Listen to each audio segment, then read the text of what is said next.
Bonjour à tous, bienvenue à cette table ronde que l'on va consacrer aujourd'hui à l'équilibre entre bien vivre et défis climatiques, avec une question à laquelle on va essayer de répondre. Quelle stratégie gagnante pour des bâtiments sains, résilients et durables? Alors on a 3 personnes sur l'estrade aujourd'hui, enfin aujourd'hui en tout cas dans ce premier moment, avec une question un peu plus précise sur comment mieux intégrer les enjeux de santé dans les bâtiments. Alors, on va avoir un premier moment avec Catherine Juillard, qui est directrice relations institutionnelles et bâtiments durables chez Velux, qui va nous parler de la mise en place du lancement de ce baromètre européen des bâtiments sains de 2024. Et pour avoir un détail un peu plus précis, Marie-Angela Fabry, qui est ici, voilà, et qui va revenir un peu plus précisément sur les outils qui ont été utilisés, les résultats, et qui fait partie du Buildings Performance Institute Europe, le BPIE, donc c'est l'Institut européen, on va dire, sur la performance des bâtiments. Et puis on a également Virginie Devine, qui est responsable de la division qualité des environnements intérieurs, la direction santé confort au CSTB, et qui fera un état des lieux sur la qualité des environnements intérieurs. Donc on va commencer par vous, Catherine Juillard.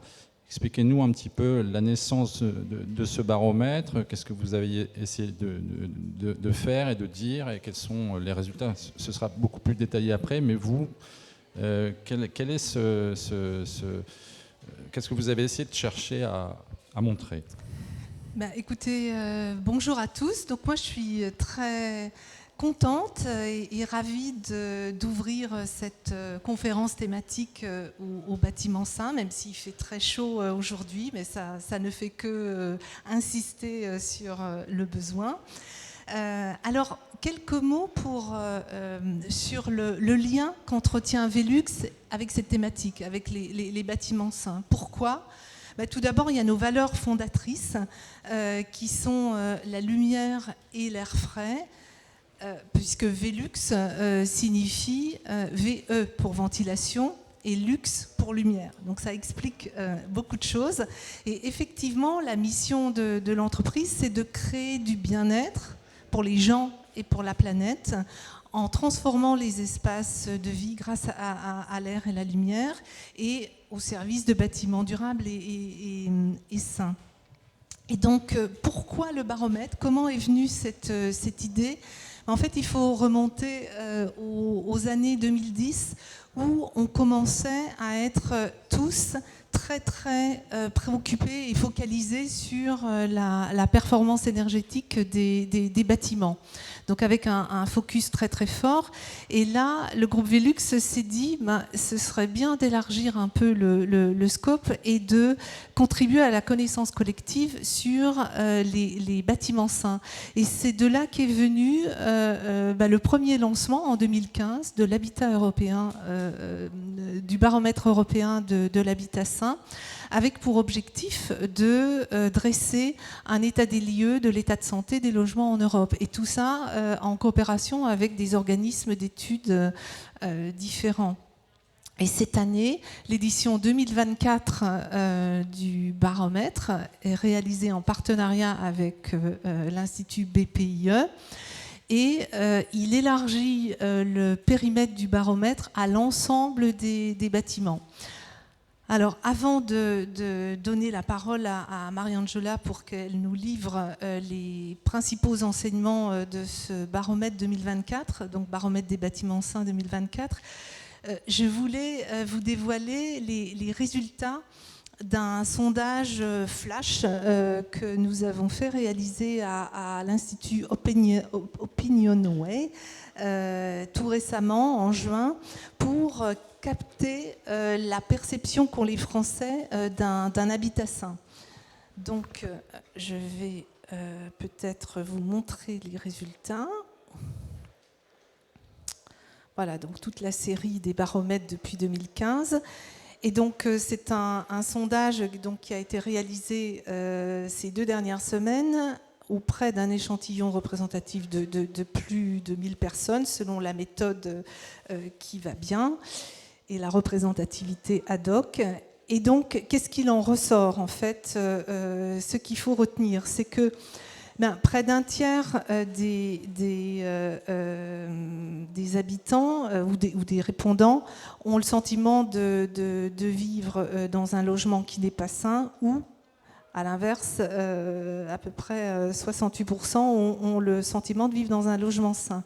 Alors, ça montre des sentiments qui sont partagés, mais ce qui est clair, c'est que 98% des répondants ont une perception très claire des risques de santé liés à un logement qui n'est pas sain. Et il flèche tout particulièrement les risques liés au manque de confort thermique en été, notamment. Alors, la définition d'un habitat sain, elle est très multicritère, en fait, telle que la perçoivent les Français. Et ils citent en trio de tête, évidemment, on vient d'en parler, le confort thermique en hiver et en été, suivi de près par la lumière naturelle et la qualité de l'air intérieur. Après, entre différents critères d'aménagement, de confort acoustique, etc. Donc cette notion d'approche globale d'un habitat sain, c'est vraiment quelque chose à garder à l'esprit. Et puis, globalement, ce qu'il faut retenir, c'est qu'il y a une attente sur une action à entreprendre, parce que finalement, les Français ont besoin de clés de lecture, ont besoin de clés pour comprendre ce qui fait un habitat sain. Ce n'est pas toujours très, très, très évident pour eux. Ils ont un besoin de pédagogie, un besoin d'information. Et au-delà de ça, finalement, il y a une attente de plus de coordination entre les acteurs du secteur et puis aussi avec les pouvoirs politiques ou les pouvoirs publics pour arriver à changer la donne. Donc voilà juste en quelques mots les quelques résultats de ce sondage.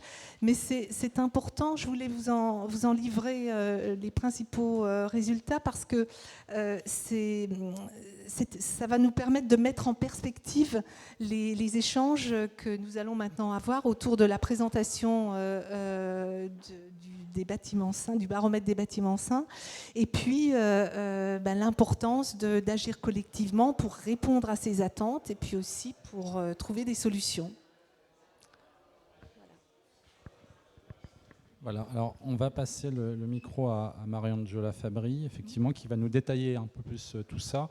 Juste pour repréciser, puisqu'on a préparé cette table ronde avec toutes ces personnes qui sont avec moi, ce baromètre, c'est 1 an de travail. Et vous me disiez, Mariangela, le baromètre, c'est partager une approche, une idée, une stratégie pour avoir des bâtiments sains. C'est bien ça ?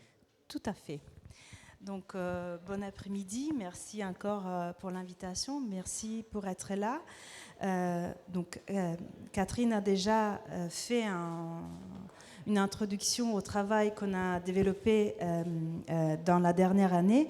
Donc, c'est un travail collectif. Tout d'abord, je m'excuse, je ne suis pas française. Donc, à part mon accent, je vais faire des fautes. Je vous en prie de m'excuser. Mais je vais faire de mon mieux. Je garde quelques notes sur moi. C'est un travail qu'on a développé dans la dernière année et dans lequel nous sommes entrés en tant que BPI comme experts de la performance des bâtiments. Notre point de départ, c'est la performance énergétique. Donc, je pense que c'est important de les spécifier, parce qu'après, en bâtissant cette recherche et en utilisant les compétences d'une équipe qui est multidisciplinaire, nous avons développé vraiment ce concept de baromètre des bâtiments sains, et nous avons défini et proposé une définition des bâtiments sains. Donc aujourd'hui, je vous présente 3 lignes principales. D'abord, pourquoi un baromètre? Qu'est-ce que c'est? Quelle est la définition que nous avons suggérée, et comment elle s'applique au contexte français. Et donc, qu'est-ce que la France, quels sont les défis de la France et quels sont les gains potentiels que l'application d'un concept tel que le concept des bâtiments sains pourrait amener dans les contextes français. Juste un petit mot, Marie-Angela. J'ai oublié de préciser que j'étais journaliste à Bâti Actu en charge de l'innovation.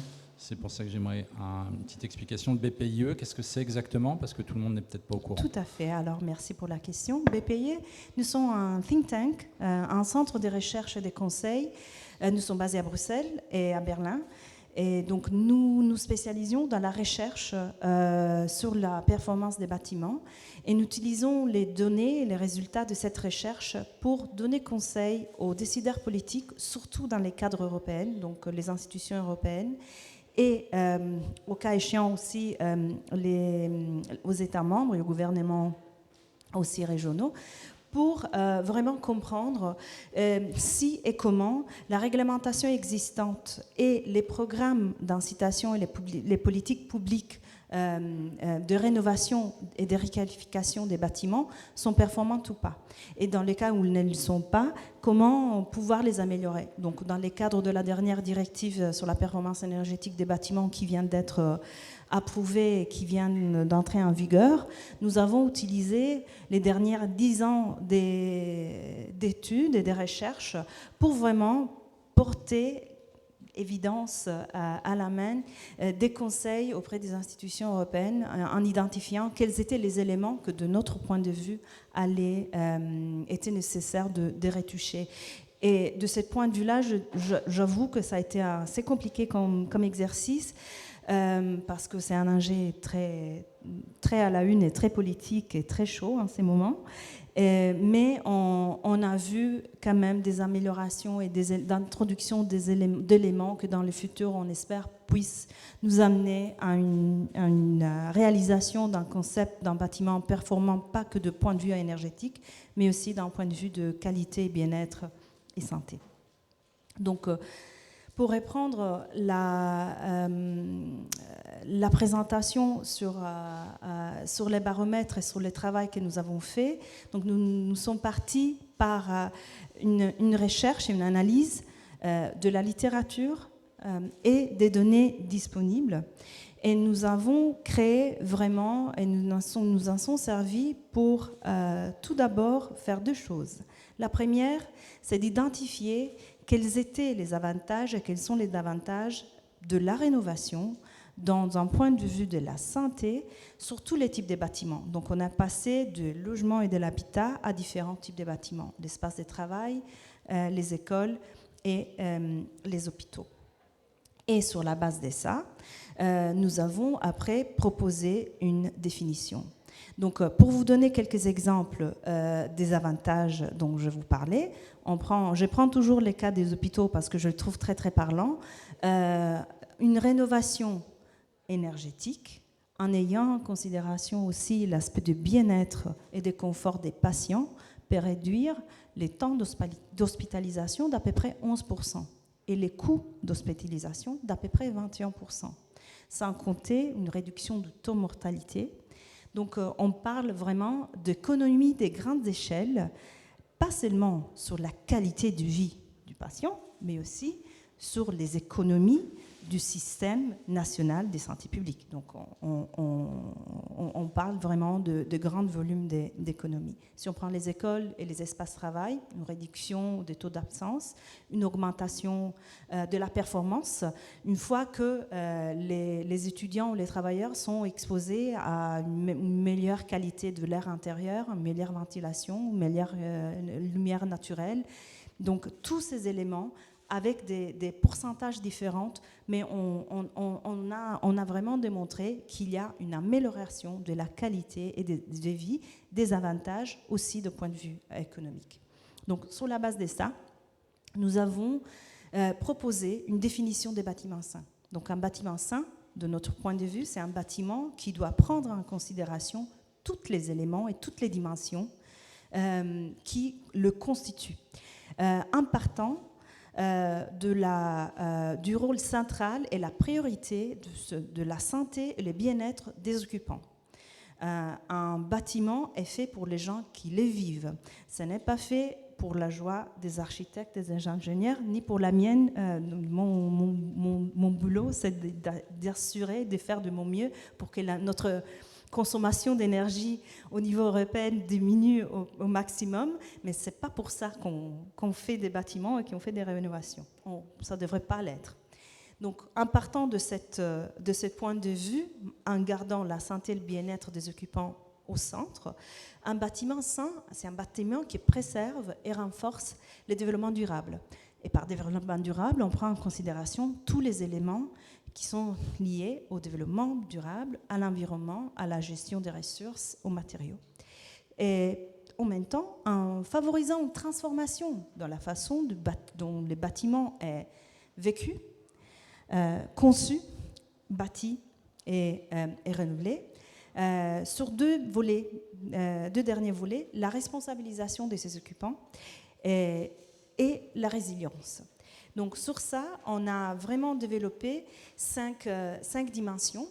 Je vous montrerai toutes les dimensions une par une dans les prochaines minutes, mais je voulais vous donner un cadre, donc parce que là on passe vraiment de l'approche qu'on a développée au niveau européen et qu'on a après appliqué à 7 bâtiments, donc à 7 meilleures pratiques de bâtiments partout en Europe, pour vous mettre l'accent sur certains éléments, certaines données qui sont pertinentes pour les contextes français.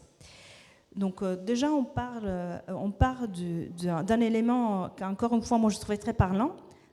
Un citoyen sur 4 en Europe, pas qu'en France, vit dans des logements qui ne respectent pas la réglementation vis-à-vis de la ventilation. Donc on vit tous, on travaille tous dans des bâtiments où il y a de fortes chances qu'on travaille et on vit dans des bâtiments qui ne respectent pas cette réglementation. En France, 1/5 de la population vivait le besoin de refroidir leur maison, donc vivait dans des maisons trop chaudes en 2012. Entre 2015 et 2020, cet pourcentage a augmenté de 50%. Et c'est une conséquence directe de l'augmentation du nombre de jours très chauds, donc de la surchauffe, et du fait que d'autres aspects et d'autres volets dans notre bâtiment empêchent qu'on puisse vivre dans un confort qui est considéré un confort standard. Si on veut parler de coûts, les coûts du mal logement reviennent à peu près à 1 milliard d'euros en France, un coût direct de santé, et à peu près 20 milliards en coût indirect. Qu'est-ce que ça veut dire un coût indirect ? On parle de les coûts liés au taux d'absentéisme, le congé maladie et toutes sortes d'autres éléments de ce type-là. Donc, on voit qu'en France comme en Europe, on se trouve devant des défis importants, mais on a aussi estimé des potentiels et des bénéfices importants. Deux données sur toutes. La rénovation énergétique, en partant tout simplement du rénovation énergétique, on pourrait entraîner à peu près 750 millions d'euros d'économie sur les systèmes de santé et 40% d'économie sur la consommation d'énergie finale pour le chauffage. Donc, encore une fois, on voit comment ces éléments sont liés. Ils sont en même temps un défi, mais ils peuvent constituer aussi une opportunité d'amélioration et de gains encore, et je le souligne, je me répéterai, que à la fois pour l'individu et les occupants de bâtiments, mais aussi pour le bien-être collectif, pour les politiques publiques et les économies publiques. Donc de là, je vais vous montrer très rapidement, je ne vais pas que vous regardiez tous les détails en ces moments, les baromètres sont disponibles, donc vous pouvez aller les consulter, mais les cinq dimensions dont je vous parlais du bâtiment sain, donc on part de l'amélioration de la santé physique et mentale, et là encore, quelques éléments d'intérêt. Un Français sur 4 souffre d'un niveau de bruit trop élevé. Plus ou moins autant de personnes souffrent de mauvaise qualité de l'air intérieur sous forme de pollution de l'air. Et environ 10% de la population française vit en ce qu'on appelle précarité énergétique. Et c'est à peu près la même, alignée avec la moyenne européenne. Et précarité énergétique, ça veut dire qu'on n'a pas le moyen de chauffer le propre logement ou de payer ses factures d'électricité ou de faire des rénovations pour enlever des moisissures. Donc, ce sont des données importantes et c'est de point de vue-là qu'on les a envisagées d'abord parce qu'on a regardé, en regardant la possibilité de faire des rénovations énergétiques, on s'est rendu compte qu'il y avait des éléments qui étaient absolument liés à la qualité et à l'amélioration de la santé physique et mentale. Si on passe à la deuxième dimension, c'est la conception adaptée aux besoins humains. Je disais tout à l'heure, l'individu est l'occupant au centre. Et la France vit une réalité de suroccupation. Suroccupation, ça veut dire qu'il y a plus de personnes par mètre carré que ça devrait être la norme. Donc, près d'un quart des personnes sont exposées donc, à un risque qui sont exposées à un risque de pauvreté, vivent dans les logements trop petits pour leurs besoins. Et ces taux de suroccupation, et ça c'est une donnée importante, c'est plus élevé en France que dans les pays voisinants, qu'en Belgique, que dans les Pays-Bas, qu'en Allemagne. Donc il y a là un élément important à tenir en considération et à garder à l'esprit quand on envisage une rénovation. Quand on regarde la construction et la gestion durable, alors là, c'est mon terrain de jeu habituel. On parle d'économie d'énergie, on parle d'émissions des gaz à effet de serre. Et donc, des rénovations globales permettraient d'accélérer la réduction d'émissions des gaz à effet de serre d'à peu près 50%. Pour pouvoir atteindre l'objectif de neutralité carbone de 2050. Donc on parle encore une fois des potentiels énormes. Et pour les points sur la résilience et l'adaptabilité, les bâtiments sains et un bâtiment aussi qui interagissent avec son environnement les plus proches, avec les infrastructures vertes et les infrastructures bleues, donc les surfaces arborées et l'eau. Et là encore, un point d'information intéressant, au moins moi j'ai trouvé que c'était intéressant. Un Français sur 3 habite en ville. Les villes sont victimes et de plus en plus exposées à des îlots de chaleur. Avoir autour de bâtiments des surfaces arborées ou des surfaces d'eau peut et pourrait améliorer et baisser les températures et améliorer le bien-être et la qualité de vie. Donc, si on regarde la ville de Paris, il y a des espaces verts urbains et une couverture arborée en moyenne moins élevée que les autres capitales européennes. Donc là encore, ce n'est pas qu'un enjeu de rénovation et des décisions individuelles, il y a des enjeux d'aménagement de la voie du territoire, des choix des politiques publiques au niveau national, mais aussi bien au niveau local et au niveau de la ville. Et la dernière dimension, c'est la responsabilisation des acteurs. Alors là, je n'ai pas grand-chose à vous dire, tout simplement parce qu'on a trouvé très peu de données par rapport au contexte français. La seule donnée qu'on avait, sur laquelle on avait des données sur le long terme, c'était et c'est le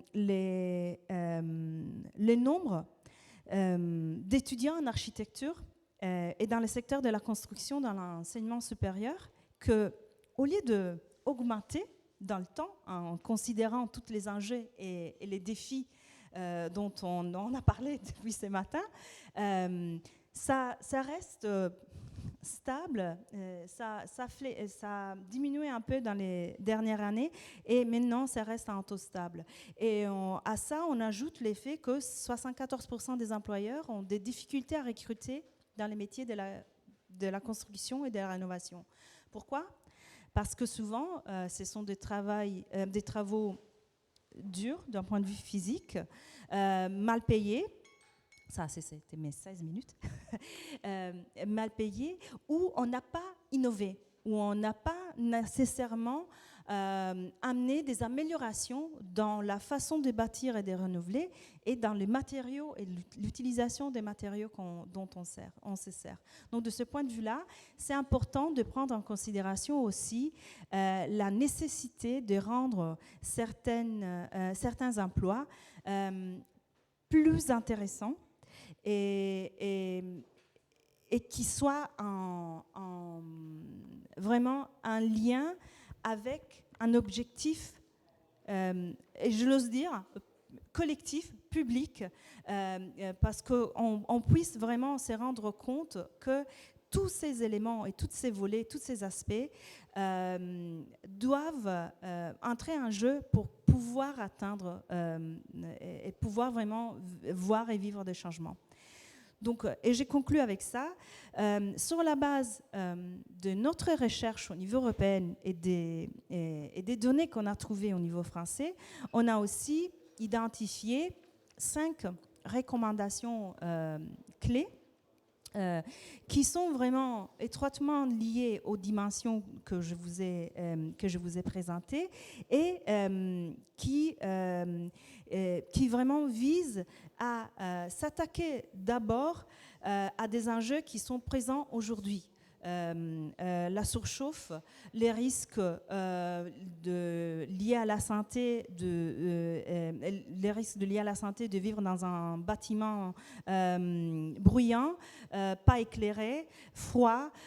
Donc, il y a vraiment des éléments qui nous permettent et des recommandations qui permettent sur 5 points principaux, un cadre politique, un renforcement de la formation, comme je vous disais tout à l'heure, l'approvisionnement et l'organisation des services d'accompagnement à la rénovation et à une rénovation globale et holistique qui prend en considération tous ces éléments, sont aujourd'hui des besoins criants. Il y a des points, disons, d'espoir, je pense, qu'il faut et que c'est bien de mettre en évidence. Pour ce qui est les bâtiments neufs, la France a une réglementation qui déjà touche pas mal à certains éléments et certaines de ces dimensions, mais les bâtiments neufs, c'est juste un pourcentage minime par rapport au parc immobilier.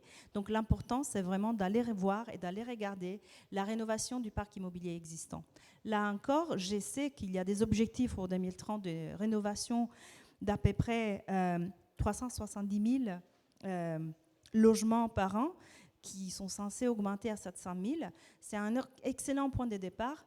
J'espère que cet objectif reste et qu'il soit atteint. Et avec ça, je conclus ma présentation. Je vous remercie pour votre attention. Vous trouvez nos données ici et je pense que, je ne sais pas Catherine, si vous avez des copies du baromètre français, demandez-lui. Merci beaucoup encore.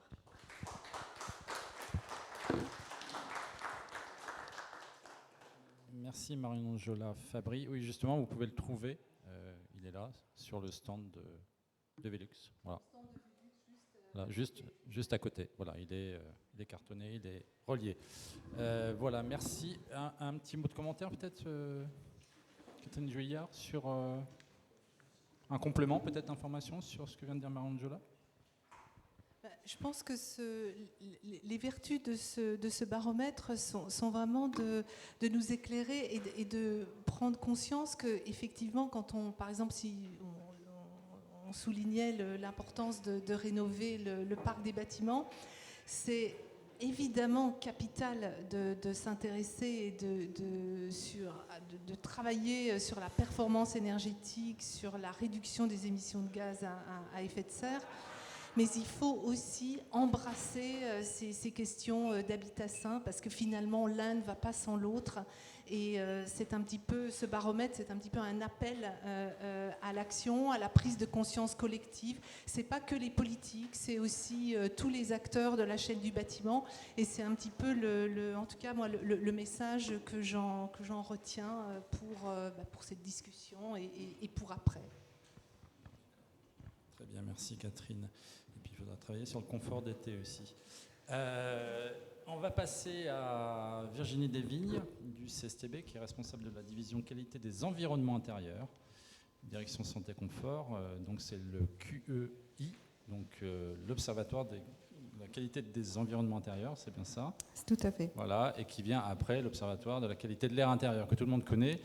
Et vous allez nous expliquer un petit peu comment on est passé de l'un à l'autre, qu'est-ce que ça agrège en plus, et quelle est évidemment la modernité de cet outil et comment il nous permet de mieux appréhender notre thématique, qui est le défi climatique et le bien vivre dans les bâtiments. Voilà, c'est à vous. Merci. Donc je vais faire un petit bond dans l'histoire et vous parler des travaux de l'OQAI, donc l'Observatoire de la qualité de l'air intérieur, qui a fêté ses 20 ans puisqu'il a été créé en 2001. Donc dans cet observatoire, nous avons mené des campagnes nationales donc sur le territoire, l'ensemble du territoire, et nous avons investigué différents lieux de vie des Français, puisqu'il faut savoir qu'on passe entre 80 et 90% du temps en milieu intérieur, donc il était important de pouvoir investiguer différentes typologies de bâtiments pour savoir ce qui s'y passe.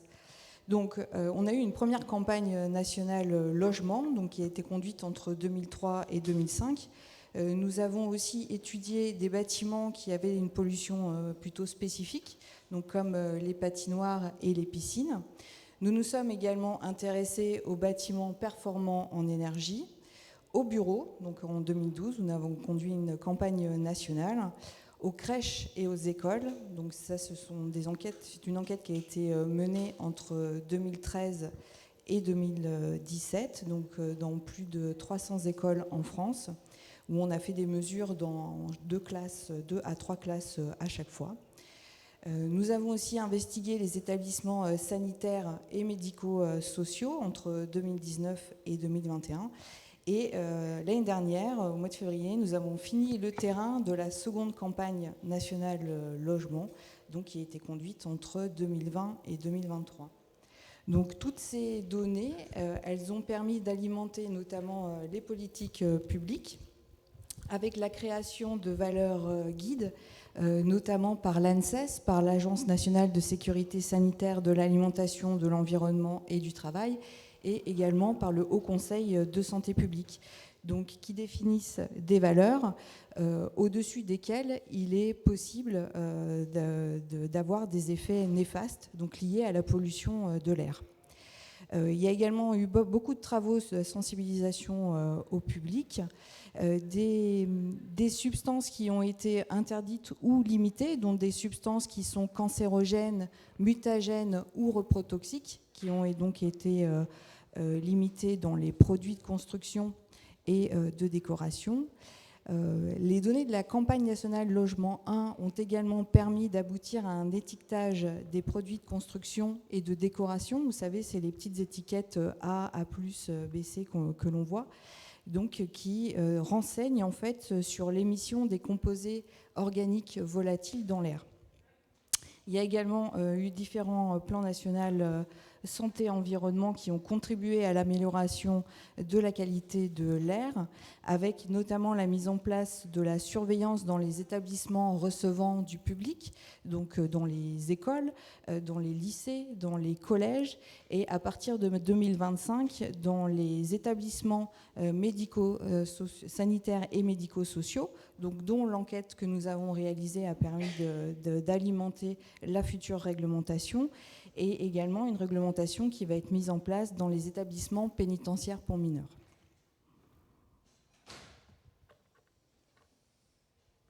Donc, juste pour vous donner quelques informations sur les campagnes qu'on mène, et notamment sur la dernière qu'on vient de terminer, pour vous expliquer concrètement ce qu'on y fait. Donc, on fait des mesures dans les logements des gens pendant 7 jours. Donc, dans la campagne nationale Logement 2, nous avons enquêté 571 logements dans lesquels nous avons fait des mesures dans les chambres et dans les séjours, et également dans des pièces de service où on pouvait aller mesurer les débits aux bouches, donc pour avoir des mesures de débit d'air pour la ventilation. Et nous avons également fait des mesures à l'extérieur des logements, ce qui nous permet de comparer les concentrations extérieures et les concentrations intérieures au logement.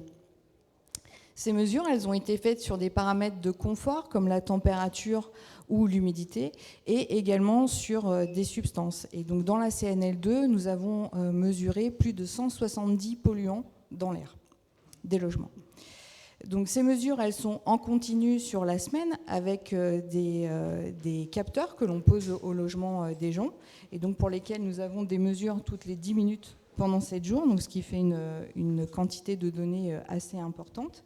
Les mesures peuvent être également intégrées sur la semaine ou ponctuelles quand on fait des mesures aux bouches. Il y a également des questionnaires qui accompagnent ces mesures pour avoir des renseignements sur le logement, sur l'occupation.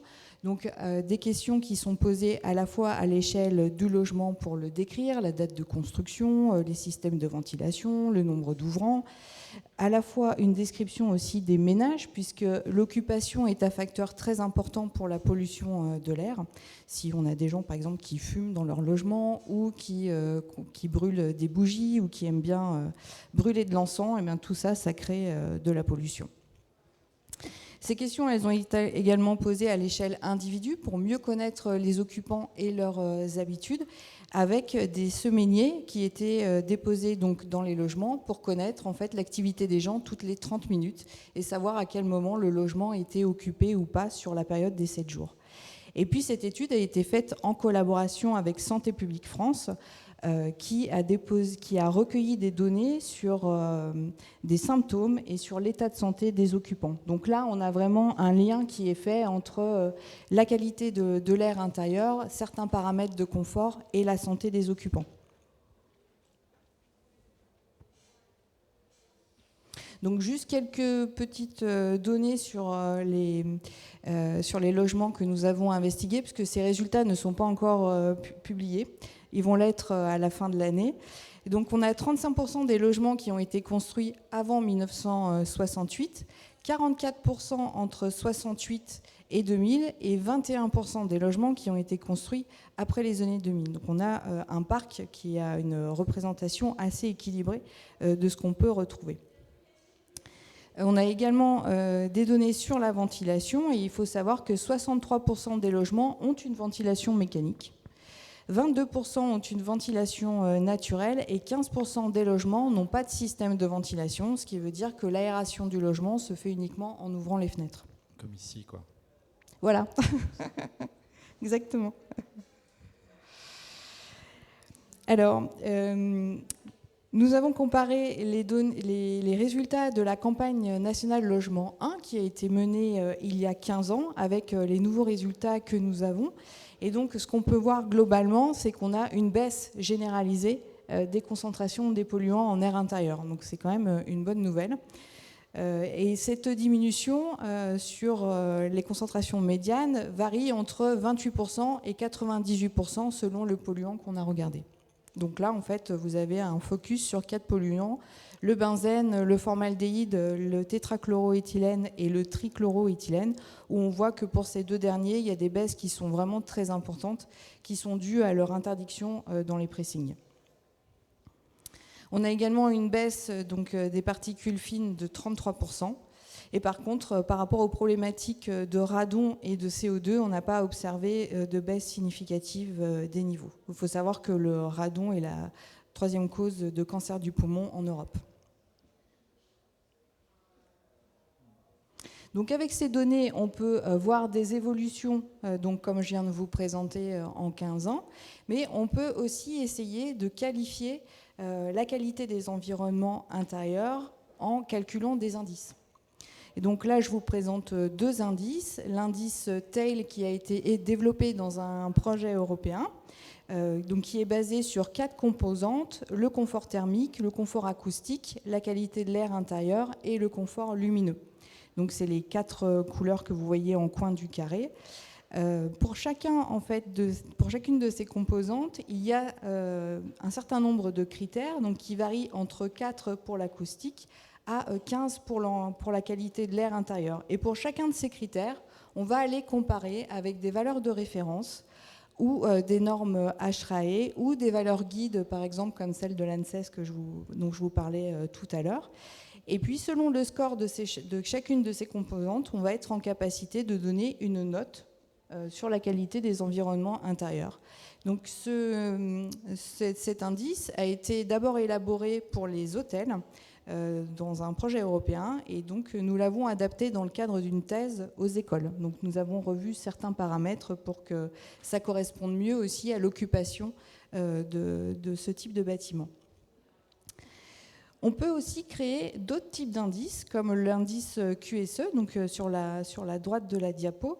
Cet indice, il a été créé dans le cadre du programme Profil, dans le projet Quartet, et il vise à évaluer la performance des rénovations énergétiques. Donc cet indice a 3 composantes, une composante qualité d'air intérieur, une composante sur le confort acoustique et thermique, et une composante sur la consommation énergétique. Donc on calcule cet indice avant travaux, on fait des travaux de rénovation et ensuite on calcule à nouveau l'indice après travaux et ensuite on regarde si effectivement on a bien un gain d'énergie, qui était la première cause, je suppose, des travaux faits, et voir si ce gain d'énergie ne va pas au détriment de la qualité de l'air intérieur et du confort thermique et acoustique. Parce qu'on va, pour gagner un petit peu, pour réduire sa consommation d'énergie, on va vouloir isoler le bâtiment de l'extérieur, et donc en le fermant, le renouvellement, si une ventilation n'est pas prévue au moment des travaux, le renouvellement d'air ne se fait pas ou se fait moins bien, et donc les polluants vont avoir tendance à se concentrer en fait dans le bâtiment ou dans le logement. Et puis en isolant de l'extérieur, on va diminuer, par exemple, les bruits externes, mais on va augmenter la perception du bruit à l'intérieur en fait, du logement. Donc c'est vraiment un équilibre en fait, à trouver entre ces 3 composantes pour que les travaux qui soient réalisés lors des rénovations énergétiques aient réellement un gain en termes de qualité des environnements intérieurs, et pas seulement en confort thermique. Alors, donc ça, c'était tout à l'heure, je vous ai présenté les travaux qui ont été menés durant 20 ans, donc où l'observatoire s'est vraiment focalisé en fait sur l'air intérieur et sur toutes les sources de pollution en air intérieur, que ce soit à la fois sur l'émission des différents matériaux de construction, du mobilier aussi qu'on utilise chez soi, ou par exemple l'utilisation de produits ménagers qui là aussi créent de la pollution et qui exposent les personnes qui font le ménage à des substances chimiques. Donc dans la plupart des campagnes qui ont été menées dans le cadre de l'Observatoire se sont vraiment focalisées sur la qualité de l'air intérieur, sauf la campagne nationale école, dans laquelle on a fait des premières mesures d'éclairage et d'acoustique qui nous ont permis de calculer l'indice TAIL. Et donc depuis le 1er janvier de cette année, l'Observatoire de la qualité de l'air intérieur est devenu l'Observatoire de la qualité des environnements intérieurs, donc copiloté avec l'ANSES. Et donc, dans cet observatoire, en plus de la qualité de l'air intérieur, nous allons nous intéresser, entre autres, au confort thermique, au confort acoustique et au confort lumineux. Donc, sur la slide, je vous ai noté quelques paramètres que nous allons suivre dans l'observatoire. Bien sûr, la liste n'est pas exhaustive, parce qu'on va également s'intéresser au rayonnement ionisant, notamment aux champs électromagnétiques, et à d'autres paramètres qui ne sont pas listés ici, et pour lesquels on va vraiment avoir comme objectif d'améliorer la santé, le confort, le bien-être et donc la productivité quand on s'intéresse au bureau des occupants et des usagers des bâtiments. Donc voilà, cet observatoire donc, est en place depuis, se met en place depuis le 1er janvier. Donc nous avons notamment clos l'appel à candidature pour le conseil scientifique de l'Observatoire. Et dans quelques semaines, nous allons lancer un appel à manifestation pour constituer le comité consultatif de l'Observatoire, dans lequel des parties prenantes pourront venir s'exprimer et exprimer leurs besoins. Donc on en a parlé un petit peu tout à l'heure en aparté, où on se disait que vraiment la data, c'était le nerf de la guerre. Donc on va vraiment essayer d'élargir en fait le périmètre de cet observatoire et d'intégrer donc de nouveaux paramètres, de nouvelles composantes. Et donc un des objectifs majeurs de l'observatoire, c'est de créer un centre de référence QEI, dans lequel on pourra mettre à disposition donc, les données des différentes campagnes que vous avez vues précédemment, donc des données qui seront mises à disposition de tous, pour ambitionner de devenir une référence de la QAI en France. Voilà. Très bien, merci Virginie Desvignes. On peut l'applaudir parce qu'il fait très chaud aussi.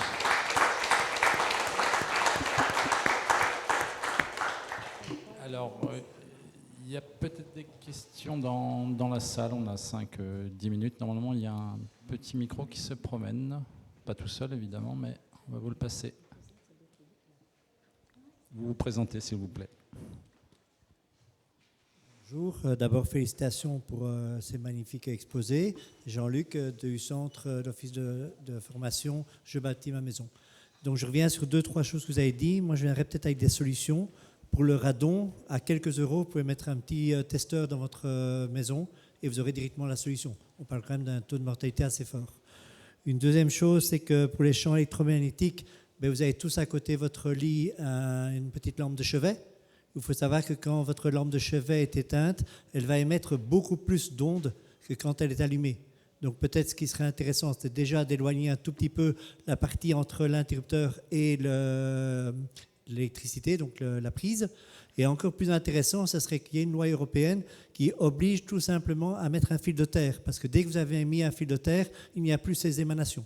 Et ça, c'est une solution très simple. Et ça, il suffit de légiférer en disant que vous ne pourrez plus jamais avoir un objet chez vous sans fil de terre. Je prends un premier exemple. Tout le monde a ça, son chargeur de GSM. Et ça, c'est une solution très, très facile à faire. Si ce n'est pas fait, il y a des solutions qui existent pour adapter de manière très facile votre installation à cette problématique. Alors, je reviens sur une autre petite chose. Vous avez dit tout à l'heure quelque chose de très important.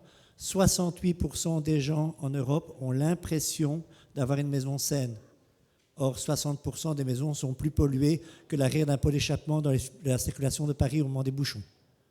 Donc, je pense qu'il est quand même intéressant qu'il y ait un effort de communication qui soit fait et que les fabricants soient dans la même logique que vous. Je prends un simple exemple de ça. Les SOV, il y a une norme qui est mise sur les pots de peinture.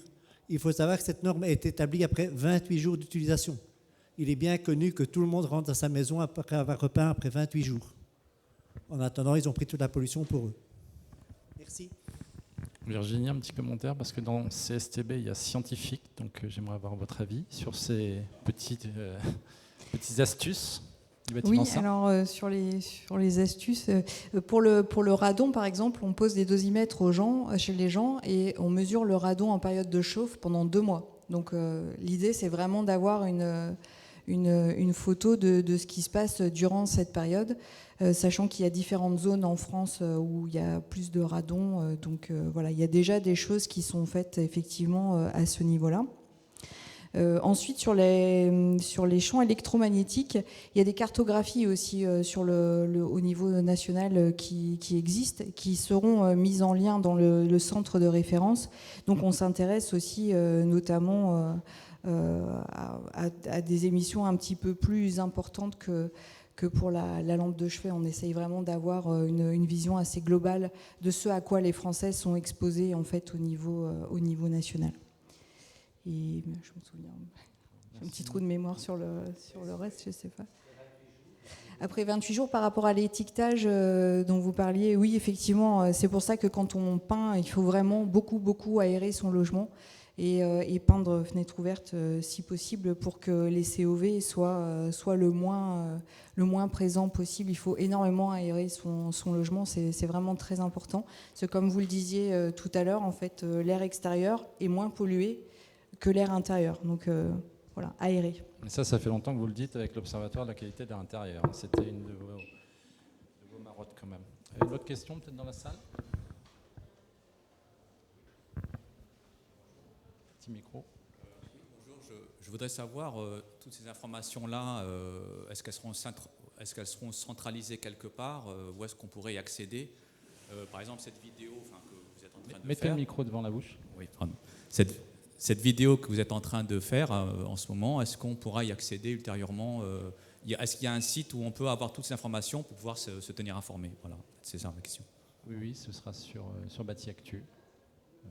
C'est des conférences qui sont remises en ligne, effectivement, sur notre site. batiactu.com, c'est tout simple. Voilà, ça existe depuis à peu près 25 ans. Et comme c'était organisé par le groupe Bâti Actu, le média du groupe, c'est le média batiactu.com. Voilà, normalement, il y aura des excroissances avec ces vidéos qui seront disponibles. Voilà. Une autre question peut-être, avant de passer à trois autres intervenants. J'en ai une sur l'aspect perception justement de la qualité de l'air intérieur, notamment de la chaleur, du froid. Le CSTB travaille sur ces thématiques-là.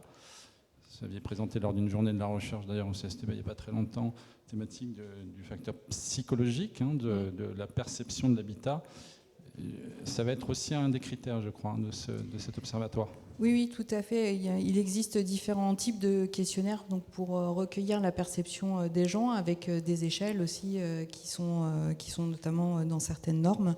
Donc on va effectivement s'intéresser à ces aspects-là et puis mesurer aussi le confort avec des critères plutôt objectifs, parce que la difficulté quand on va interroger les gens dans un logement, c'est que y en a qui ont chaud, d'autres qui ont froid, alors qu'ils ont la même température, ils sont l'un à côté de l'autre, et c'est vrai que cette perception n'est pas toujours simple à appréhender.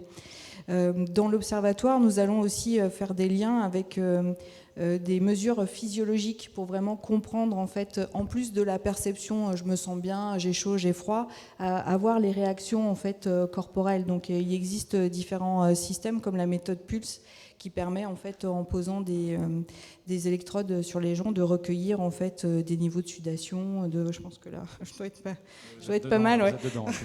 Je suis bien dans le thème. Et donc avoir toutes ces informations à la fois physiologiques de réactions que l'on a à la chaleur. D'accord, très bien. Oui, je crois que Mariangela a moins chaud que vous, non? Là, en ce moment même. Oui, mais je suis italienne. C'est ce que j'allais dire. Voyez. Très bien. Je vous remercie, mesdames. Merci beaucoup. On vous applaudit.